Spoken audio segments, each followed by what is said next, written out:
Or maybe you're like, no, I love my body and I want to rock it out. I want to really show this off. I want to show off my curves, my assets, all those things, you know. Oh, you were gonna say something else. Assets. Assets. All the assets. Hi, welcome to Bridal Club. I'm super excited to be interviewing Tiffany Masten on this episode. So Tiffany is our customer experience manager here at DV Andrea. But most importantly, for this episode, we're not going to talk about flower preservation, but we are going to talk about everything wedding dress experience and shopping and all of the above. We're discovering all things wedding, from will you marry me to you may kiss the bride. I'm your host, Andrea. Welcome to the Bridal Club.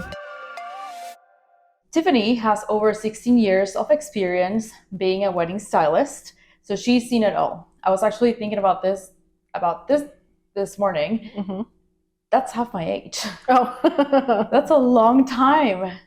And Yeah. what I love about you is that you treat our customers so nicely because you really genuinely enjoy the wedding industry. Mm-hmm. So I am so excited that we're doing this together. Yeah, me too. Cool. So tell us who you are. Like she said, I currently work for Designs by Andrea, but my experience within the bridal industry is definitely very vast. So I worked with wedding dresses for 16 years, selling them to brides. So we did the math. You helped over 10,000 brides. It's crazy. That is crazy. Because it's just not another customer. It's Mhm. somebody who's getting married and going through the most unbelievable experiences in her life, right? Which is what I loved about it. Yeah. And you helped find the dress, like the garment, Mhm. the most important garment of their life Yeah. for over 5,000 people. Yeah. It's Holy crazy. moly. Yeah. How does that make you feel? You know, it's daunting to put a number to it. Sometimes you have those special moments that, you know, just really make you appreciate and love what you do, you know. So it's just all about the connections that you're building. And so you know, putting a number to it is nothing in the sense of like memories and, you know, all the stories that you have. Mm-hmm. So what are the things that you recommend that people bring to their first appointment or that they look for? For instance, there's people that are going to look at, you know, a Pinterest board and they may bring you the Pinterest board or like, this is exactly what I want. Mm-hmm. And then there's other people that are going to be pretty clueless. You're working with a lot of visuals and just trying to see what is reminiscent between those images. So that can help build that thought process of like, oh, you like this specifically. Yeah. Let's see if it's actually something that you like once you try on. Okay.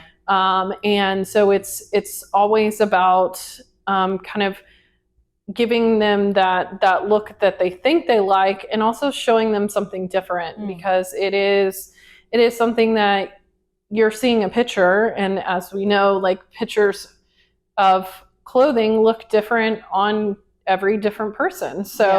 So trying that on and seeing how that works for you can also change that thought process as well. And somebody that comes in and has no idea, do you make them try a couple of different dresses that are like styles, you know, so you can narrow down? Right. Yeah. When you're working with someone who has no idea at all, it's great because you can kind of build it up as, you know, a layering process. You're working from scratch and just kind of getting their information, getting the feedback on like the type of formality of the wedding, you know, like where is it at? How big is it? You know, it's like so important because you're building the story. Okay. You're working on telling the story through the dress. If you're getting married on a beach, you may not want that big heavy ball gown. Or if you're going to be having like a Catholic ceremony and have 400 or 500 people in this big Catholic church, you're not going to have like a really slinky dress. You want something that really stands out and speaks to that wedding. So that is one of the things that you asked, right? Like the wedding venue and questions regarding the wedding specifically. Right. What is there any more questions that you asked regarding like somebody's body, you know, if they want to, you know, cover maybe their chest or something like that? Yeah, it's all about kind of asking the person and their concerns about what they're really, you know, may not be comfortable with. You know, we all have our concerns about maybe not showing something off like arms or are, they're more busty or something like that, or maybe you're like, no, I love my body and I want to rock it out. I want to really show this off. I want to show off my curves, my assets, like all those things, I thought you were going to say something else. Assets. All the assets. I get it. Oh God, this is us like every day. We're all the time cutting up. So, but yeah, it's all about just seeing what's comfortable and what they're kind of expecting. So, yeah, it's also getting that person to understand and feel comfortable with you as well, to know that you're supporting them, in what that is going to make them comfortable, but also maybe, changing that look too, to show them something that they may not have expected. My thing was like, I worked with a lot of curvy brides, being a curvy person myself. And, a lot of times it's like, oh, well, I'm not comfortable with my arms. I'm not comfortable with, a lot of my chest showing, and it's trying that on and showing them like, but you're really covering yourself up, like, do you really want to do that much? Let's see what is really showing off, and framing the right silhouette that will make you feel beautiful, not cover yourself up. Yeah, and I love that you spoke about comfort, right? Yeah. Because feeling comfortable is so important. Oh yeah. Like, obviously with the dress, like you don't want to get something that you would never wear, obviously, because you want to feel comfortable. But then like real comfort, as in like you don't want, as like the big wedding dress if you're gonna be dancing all night. Right. Well, they say beauty is pain, but we also don't want you suffering. So it's like it's good to think about support and like making for sure that support is comfortable, but also this is going to be the most photographed day of your life beyond the day of your birth. So you want to make for sure that you are showing that comfort and showing that confidence, like and that it's like really presenting that well in all those aspects, I like that. because otherwise you're gonna show, if you're uncomfortable, you're gonna show that pain, you're gonna show that, and you're gonna get photographed in that pain. Absolutely. And we don't want that. Right. Yeah. So I want to talk about my experience buying the dress because you helped. Yeah. So I went to 3 shops. I made an appointment at the third one after talking to you, because you learn of what I wanted. And it's so crazy because I tried all kinds of things, and one of the advice that I have for you is really enjoy it. Like, if you're really like me, like, oh my gosh, I want to get this over with, and like I really need just to find it, like, oh, it's time for this. If you go with that mentality, you're gonna regret it a little bit, because I did, like looking back, I'm like, dang, when am I going to try a $16,000 dress that I would never buy? Yeah. But I had the opportunity to try it just because it was right there. Yeah. And so that I do regret, and that is the one thing I recommend. But but Agreed. What you said, I agree. Yeah. But what you said, like trying something different, is something that I definitely recommend. I did try like the big ball gown. Here we go. Ball gown. Got it. Yeah. I feel like every episode you hear me mess up on some words. English is not my first language, so give me a break. Okay, let's just not say that again. Ball gown. Yeah, you got it. Yeah. And so anyways, I tried one, and my sister was like, oh my God, like that's the dress. And she started crying. I'm like, nah, I thought I was going to do that when I was a little kid. Now it's just not my thing. Yeah. However, I did go with something very, very different than what I thought I wanted. And I'm so glad that I actually tried it on. Yeah. It was like the dress that made me feel like a bride. However, what happened then? You second guessed yourself. And the reason why is because I liked the way it looked on me. I liked the way it was pinned by Claire at Lovely Bride. And then by the time that I got home, I bought the dress, by the way, at the third location. By the time that I got home, I started Googling it, and I started finding pictures of the dress worn by models or other brides. Yeah. And I'm like, I freaked out. Yeah. And I came the next day talking to Tiffany. I was like, oh my God. What did I do? Yeah. What if I don't like it? That was your fear, Yeah. And I would say, that is a common fear for everybody. I mean, we always, especially when it's such a big purchase, money wise, the day of is such a special day, there's thousands of options out there, and you're like, what if I missed out on that one? And that is called FOMO. I mean, we all know that is a big thing, for our generation, the fear of missing out. And what you have to remember, that just like the wedding day and what it represents, you have to remember that feeling has to reflect in every purchase that you make for that special day. Because if it doesn't, then it's kind of, like you're gonna feel like, did I make the right choice? And I love that you said that. You literally said, first of all, stop looking at photos online, period. Yes. Yes. And then second was, just remember how you felt. And going back again, that was like the dress that made me feel like a bride, the only one, even though I tried like 20 that were absolutely stunning. Yeah. I mean, they're all gorgeous dresses. I mean, these stores do not purchase product to have them, not appreciated, right, sure. And it's one of those things where, we as a consumer have all these extra feedback, coming from social media, coming from, family members, things like that. We have so many thoughts and things coming at us in different directions. We forget to feel and remember that feeling, and it can get overwhelming, and it's hard to swim through all those emotions.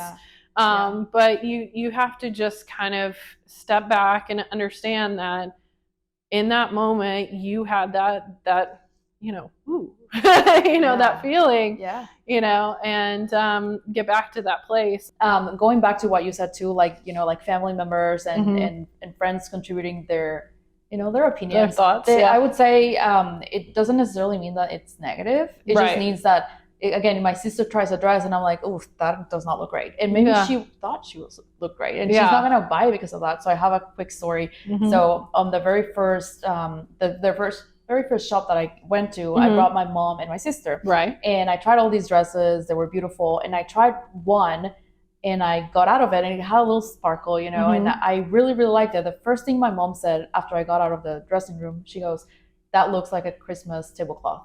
So I took a picture, U-turned, changed. Yeah. Well, I came to the office, I think the next day, and I like laid out my photos of my favorite dresses. I showed you that. Right. And I was like, dang, that was my favorite one. That is my favorite one. Now, obviously, I didn't like even appreciate it in the mirror because it looked like a Christmas tablecloth for my mom. So that it did not have any bad intentions. Right. But that stuck with me. Of course, I'm not going to buy that dress. Right. Yeah. So let's talk more about like, who do you believe should come to the fitting? Because, oh my gosh, I feel like the more people, the worse it can be. Yeah, it depends on the people, that you have around us. Obviously, we have friends and family members and, our attendants, like our bridesmaid party and things like that, who want to be included in that special moment. They want to have that fun experience just as much as you do.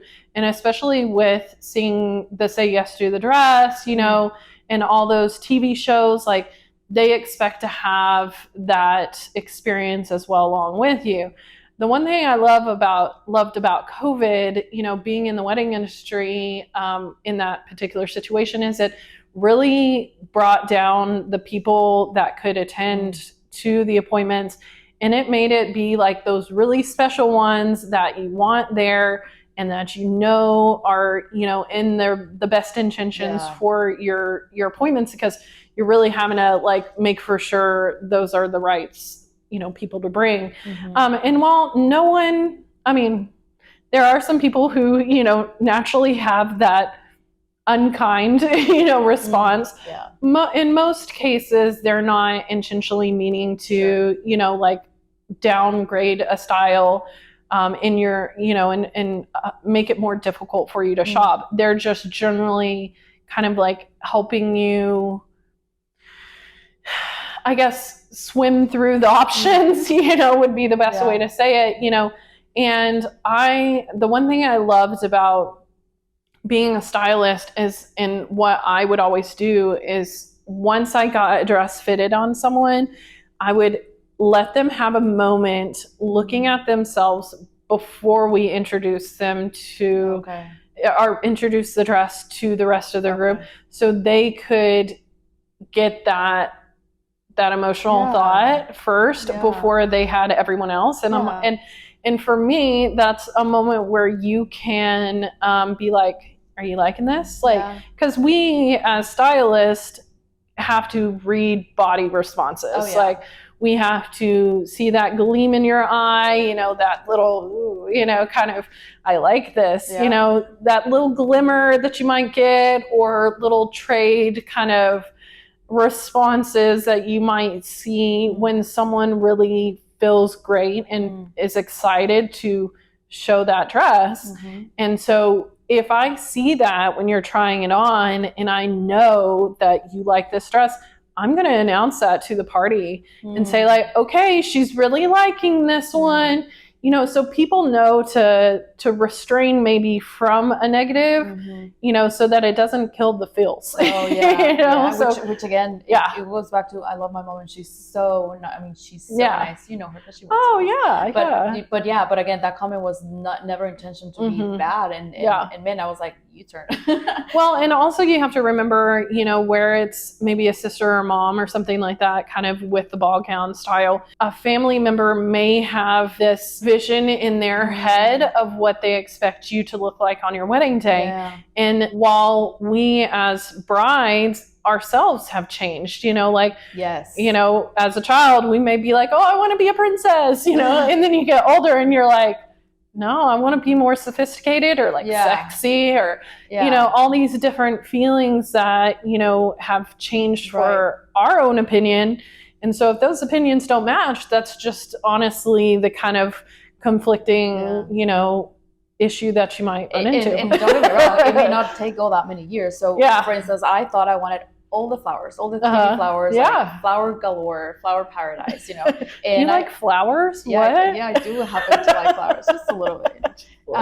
So anyways, that is like what I was going for. It was like the more 3D flowers, the better. So I ended up going with a complete, like, that dress does not have a single flower on it.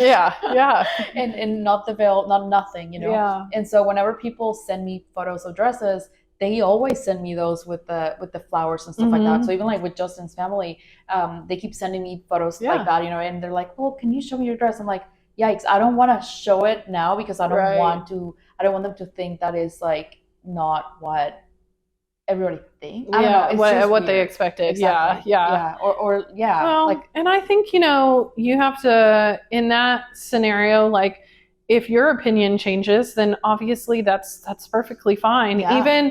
Even when we're thinking about it, I mean, when we're planning out the wedding and planning out, everything, we don't have the person that we're marrying in our minds yet. Like, we don't know. We don't know the venue. We don't know the type of wedding we want, so like all those things come into play on how that shifts. And so if someone's thinking like, oh, well, Andrea's going to pick this because this is what she does for a living. Well, yeah, you thought the same too, but until you tried it on and you're like, maybe this is too much for me, and I would say a lot of times for specific body types, like more pattern is a lot for someone who's really petite and really more slim. The same with me. Like, I don't like to go for a lot of pattern because I'm a big frame and I don't like all that going on me, So things like that can come into play, where you might be prone to wear more solids. You may end up purchasing a dress that's more solid. Like, that can also kind of read into that thought as well. And that is something that I would read on a client, like when they come in, okay, what are you wearing? Like, what do you have on? What do you generally have in your closet? Like, things like that to kind of like pick up on their overall style. You just said, what do I have in my closet? I do not have any patterns whatsoever. Not a lot of texture. You're more clean and sophisticated kind of styling. Interesting. So I love that. I love yeah. that. I mean, and again, like going to a stylist that has experience and that is passionate. It's so unique. Going back to wedding dress regrets, you said that is kind of common. It's more common than I thought it was, you know, and the reason why is because you buy the dress and the FOMO. You keep looking at beautiful styles and you're like, oh man, what if I would have gotten this and stuff like that. And again, with me looking back at the dress on other people, I'm like, what did I do? You know, like that is not necessarily what I wanted. Anyways, you recommended, and also Lovely Bridal recommended that I went to this specific alterations place. Right. Let's talk more about that and our experience there, because Tiffany went with me and it was awesome. Yeah. Without giving away again, like too much. Of course, yeah. Well, you know, when it comes down to alterations is a big part of the wedding dress experience, shopping, all of it. And cost. And cost, yeah, which I was going to go into. No, you're okay. As far as like a lot of brides, we don't consider that this is the most altered garment that you're ever going to wear, you know? So that is something that we don't technically anticipate or maybe budget for. And that is important to do, I personally think. And now you kind of agree. But you know, you have to remember that these dresses are not meant to fit you exact, because we're fitting to the fullest measurement, and then of course you have to kind of tailor it to you. So in that instance, for something like that, like you need to budget at least, you know, I would say like 2% of the total that you're paying, if not more. Yeah. Now, probably more, you know, and that kind of comes down to, you have to consider, are you doing standard alterations, like the baseline, you know, which is like straps, hems, things like that? Are you going to do like custom, you know, where you start changing the look of the dress, or which I did. Yeah. Like entirely. Yeah. Or adding beading, or, you know, adding sleeves or something like that. Like all those elements kind of go into what that total will be. Yeah, so of course. And I think that kind of sticker shocks people as far as like having that in mind. So and obviously it depends on where you live. So if you're in Dallas, it can be a little bit more pricey than if you're, you know, it's somewhere like in Lubbock. Right. So obviously consider that. Do your research. I would say nobody's going to give you an exact price, but they can give you a range. Yeah. So as long as you know a range and you know, like, okay, it's going to be that on top of the dress, is something that you should definitely consider. So where did we go? So we went to Altered for the Altar, and that is actually someone that I had worked with in my experience in selling wedding dresses for I would probably say like, I don't know, 5-6 years, somewhere around in there that I worked with her. So I told Andrea, I said, you know, do your research. A lot of shops these days do not have in-house alterations. Right. So in that case, when you don't have that, the store will either have someone to refer you that they know of, or you're going to have to, you know, do some, you know, word of mouth or reviews or something like that to find that alterations. Now, every seamstress is a little bit different. Some, you know, it's kind of like what you pay for is what you're going to get, you know. Right. So obviously there are some lower end seamstresses as far as price point. And then you're going to have your higher end, which is going to be your more like skilled seamstresses that can do customs. Which is them. Yeah. Which is what Alter for the Altar does offer. Yes. And they obviously have the experience as of, they have like, you know, 35 years of experience. Yeah. You know, it's a mom and daughter team. And it's great. Like, and they are a great place to work with. And I love everything about it, because as I said, I brought a lot of concerns, a little bit too many, and we ended up altering my dress. It's going to be one of a kind, and that's the part that I'm mostly excited about, because you know, like a unique, I want unique things that nobody has. Kind of thing. Well, and you know, it's kind of one of those things that like you said, you were concerned about seeing the photos and how it fit on others, and how it then fit on you in comparison to another photo that you liked the vibe of it more. And of course, in some cases, you may not find that exact perfect dress, but there's things that you can tweak. So that's, again, another thing that you should discuss with your stylist because they can help achieve that look. Because obviously there are some situations, especially with Pinterest, they have these, $1 million weddings, that they're showcasing, and you'll fall in love with the dress that is way out of your budget. And, having someone help be like, okay, well, what is it that you like about this dress? Maybe we can find it in something that is in your budget. So just keeping that in mind as expectation wise is always good to do as well. Because you don't want to set your mind on something specific until you really get all those things in play, because you can really make it harder on yourself to shop. Right. So. And going back to what you said, definitely, I mean, obviously nobody wants to spend money on alterations. Like you'd rather spend money on a good, on a beautiful dress. Right. But trust me, I have a friend, her name is actually Andrea. And I don't think I've told you this before, but she was like, I have somebody, like a friend or something that can do it for me. And she did. Well, she tried a dress because typically they give you the dress back like very too close to the wedding. It feels like. That's scary. But anyway, she got it like a day or two before the wedding or something. She tried it on and it literally fell apart. I don't know exactly how. I mean, those were her exact words. She did not use that dress. So she had to like literally go somewhere else and buy a dress. It was. I mean, she ended up looking lovely because she's a lovely person. Right. But oh my God, it's a lot of time and money spent. There's situations where. And one big thing about wedding dresses, which we haven't even touched base on, is time. Purchasing a wedding dress, especially with everything, as fashion-wise is made overseas. There are some designers that are going to be more high-end designers that are made in the U.S., but the one thing about it is if you're working with more mainstream kind of budget, most everything is going to be shipped from overseas. So how soon do you recommend the brides order their dress? I would say give yourself about a year if you can. Yeah. You don't have to stick to that timeline, but it is more comfortable because you have to remember time span wise for a dress can range anywhere from, if they have it available in stock and able to ship it right away, you could get it in a couple weeks. But you're going to be possibly paying a rush.